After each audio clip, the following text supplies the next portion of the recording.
We continue with reading Bhagavad Gita, chapter 16, text 20, the divine and the demoniac natures. Ashurim yonim apana mutta janmani janmani mam aprapyeva kaunteya tado yanti adamam gatim. Translation and purport by His Divine Grace A.C. Bhaktivedanta Swami Srila Prabhupada. Attaining repeated birth amongst the species of demoniac life, O son of Kunti, such persons can never approach me. Gradually, they sink down to the most abominable type of existence. So Krishna is continuing to speak about the demoniac nature. It is known that God is all merciful. But here we find that God is never merciful to the demoniac.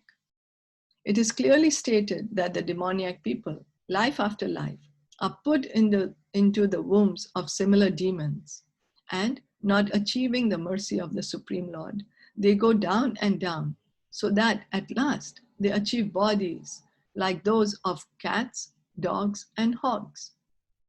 It is clearly stated that such demons have practically no chance of receiving the mercy of God at any stage of later life. In the Vedas also, it is stated that such persons gradually sink to become dogs and hogs. It may be then argued in this connection that God should not be advertised as all merciful if He is not merciful to such demons. In answer to this question, in the Vedanta Sutra, we find that the Supreme Lord has no hatred for anyone. The placing of the asuras, the demons, in the lower status of life is simply another feature of His mercy. Sometimes the asuras are killed by the Supreme Lord, but this killing is also good for them. For in the Vedic literature, we find that anyone who is killed by the Supreme Lord becomes liberated. There are instances in history of many asuras, Ravan, Kamsa, Hiranyakashipu, to whom the Lord appeared in various incarnations just to kill them. Therefore, God's mercy is shown to the asuras if they are fortunate enough to be killed by Him. So the demoniac persons, they are put continuously in demoniac species of life, and eventually they are becoming animals. But then where is the mercy of Krishna? Well, Krishna is merciful because He's doing this. Krishna, He fulfills the desire of each and every one of us. If we want to be envious, continue to remain prideful, arrogant, so He gives us bodies which are suitable for that. So He says that you like to do it, then okay, I will give you a suitable body. Mother Nature gives us a suitable body.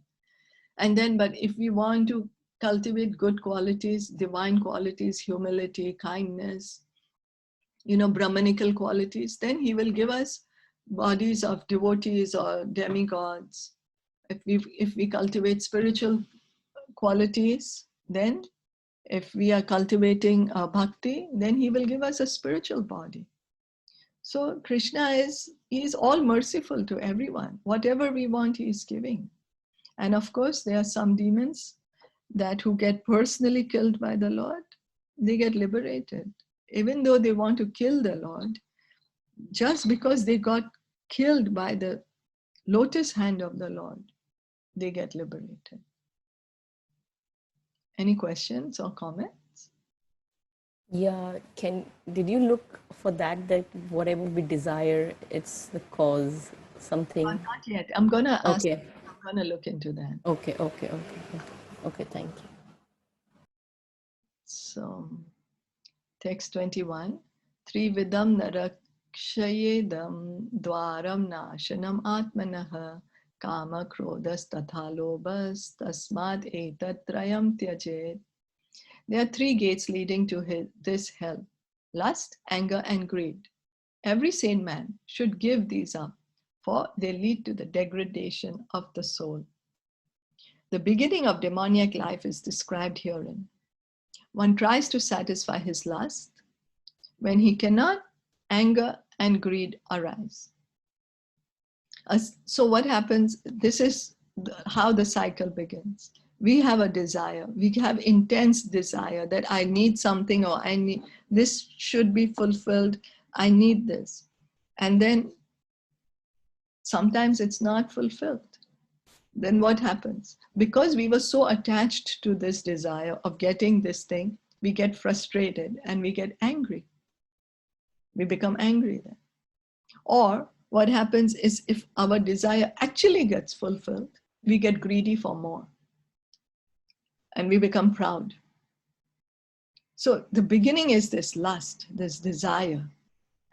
Lust is an intense desire for anything material. That is lust. So a sane man who does not want to glide down to the species of demoniac life must try to give up these three enemies, which can kill the self to such an extent that there will be no possibility of liberation from this material entanglement. So we should try not to get into the clutches of this lust, anger, and greed. And how does lust happen? When we think, in our mind, when we are just too much thinking of something, then we get attached to that idea and then we want to get it. So it all starts with that thought. What are we thinking of? What are we looking at? What are we hearing? What are we speaking? So with that, then if we are continuously focused on some idea, then we want to get it at any cause. Then we work towards getting it. Then starts either our frustration or our greed. 1622. Eter vimukta kaunteya tamodvare stribir naraha acharati atmanah shreyas tato yati param gatim.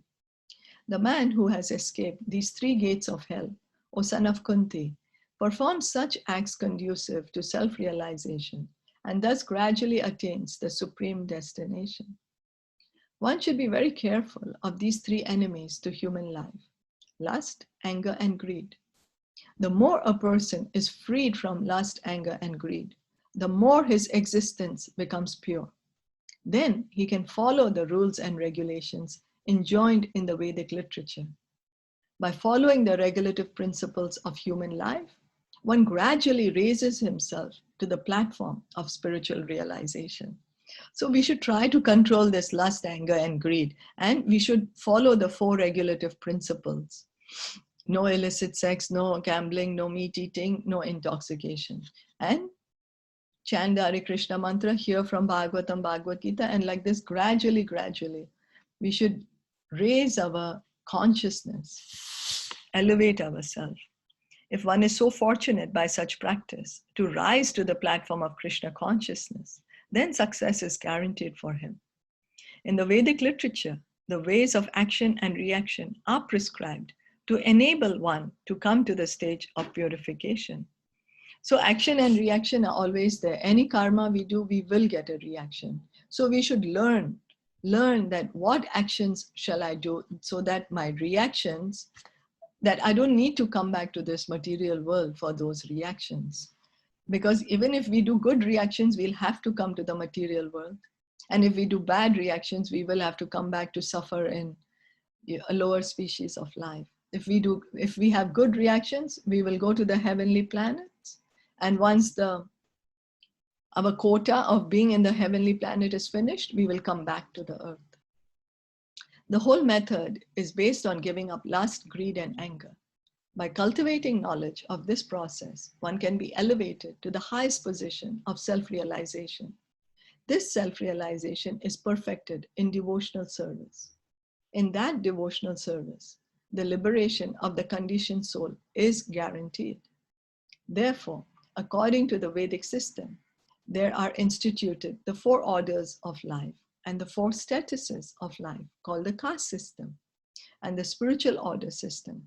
This caste system which is mentioned here is the original Varna ashram system, not now what we see how the caste system got so degraded. This is not what Krishna made. He divided the society into four varnas based on our nature. What are the qualities we have? So he divided it into Brahmana, Kshatriya, Vaishya, and Shudra. And the ashram The ashram is brahmachari, grihast, vanaprast, and sannyas. There are different rules and regulations for different castes or divisions of society. And if a person is able to follow them, he will be automatically raised to the highest platform of spiritual realization. Then he can have liberation without a doubt. So in this Kali Yuga, the society, it's not possible right now to follow the Varna Sharma system. So Lord Chaitanya advised us, whatever position we are in society, we don't need to change any of our position. We just begin to chant the Hare Krishna mantra. Whatever we are, man, woman, student, anything, any position that we are in society, we stay in that position and start hearing and chanting. Chant the Hare Krishna mantra. Is that okay? Yes, that's okay. Bhagavad Gita ki jai, Srila Prabhupada ki jai, Gaura Bhakta Vrinda ki jai. Hari Hari Bol. Thank you for joining in.